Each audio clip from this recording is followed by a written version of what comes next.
diba? So, tayo, anong tawag nito? Kanina, sobrang kabado ko na nag-check-in kasi nga sa luggage. Kasi sobra ako ng parang 2 kilo. Naiwan na nga yung isang chocolate ko. Buti na lang kasama ko si Gray, yung best friend ko. So, siya na lang yung nadala. So, sobra talagang kinakabahan ako kasi nga, pag once na sumobra, ayan na naman, kukunin mo na naman, tapos maghahalongkat ka or something. So, buti na lang nakalusot. Tapos, ayan, yung Filipino version natin, of course. Ayan, nag-order na si Greg ng kape. Ganyan naman talaga. So, guys, keep on watching my vlog. Ayan na, nandito ako sa airport. So, ayan na nga mga ka-iring. Ang saya niya na kasi uwi na siya ng Pilipinas. After 7 years. First time mo? Ah, hindi. Pangalawang uwi ko pa lang. 7 years. Bago mag-uwi. Kasi last na uwi ko, 2017 pa eh. Ayan na, nasa lounge na tayo. Handang-handa na ang ating paglibad. Ayan na yung mga crew. Papasok na sila. So, ayan na yung hallway. Papunta na tayo sa airplane. So, ayan yung mga kababayan nating excited na rin umuwi sa Pilipinas. Ganyan yung sitwasyon, guys. Ang daming-daming dala. Kasi nga para pasalubong. Minsan lang umuwi, alam nyo na. Tsaka, yun. Sobrang hirap talaga mag-impake. Ganyan, ang bibigat. Pero, syempre, para madala natin sa pamilya natin, kakayanin. Ayan pala. Philippine Airlines pala yung sinakyan ko. So as you can see, nasa may pakpak tayo banda. Namili na ako kasi ng seat bago pa man ako dumating dyan. So nakabook na ako online ng seat ko. Ayan, nakapila ako ng magandang pwesto para mapa-vlog-vlog. So ayan na nga, ready for take off na tayo. Excited na magpinas.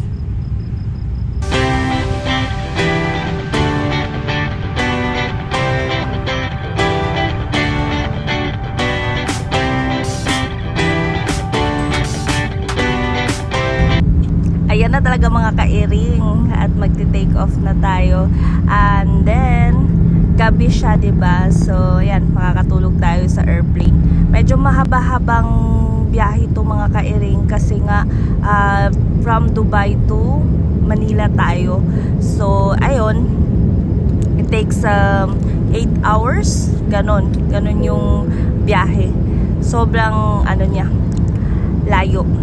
So, ayun, nakikita nyo na ang kalawakan. So, ayan yung Dubai. Ayan siya, sobrang liwanag. Ganyan siya. Tapos, flat lang siya, walang bundok-bundok, diba? Ganun yun pag nasa taas ka na. Ganyan siya, o, diba? Sobrang daming ilaw.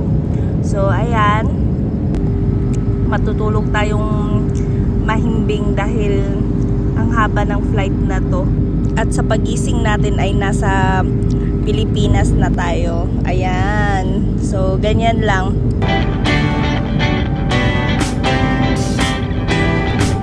At ayan na nga mga ka-iring, nasa Pilipinas na tayo. Ayun.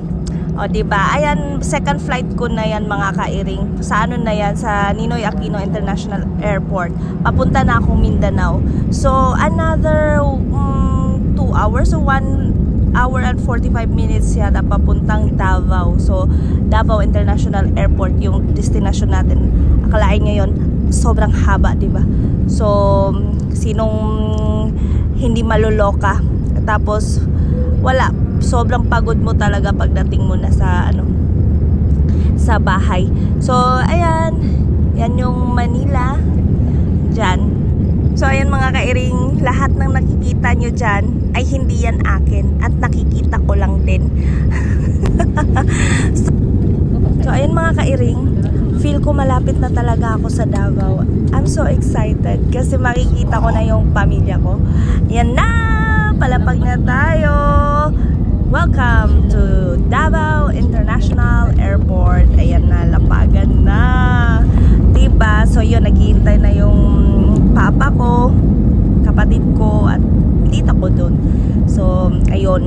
medyo pagod na talaga ako.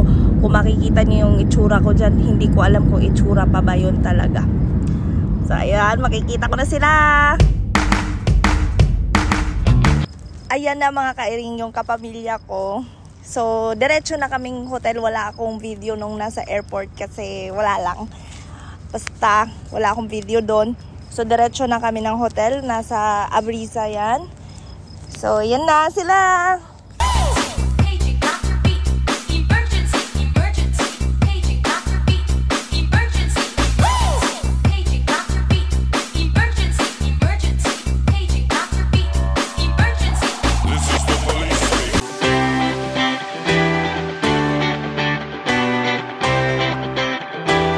Thank you for watching mga kairing. Hanggang sa susunod!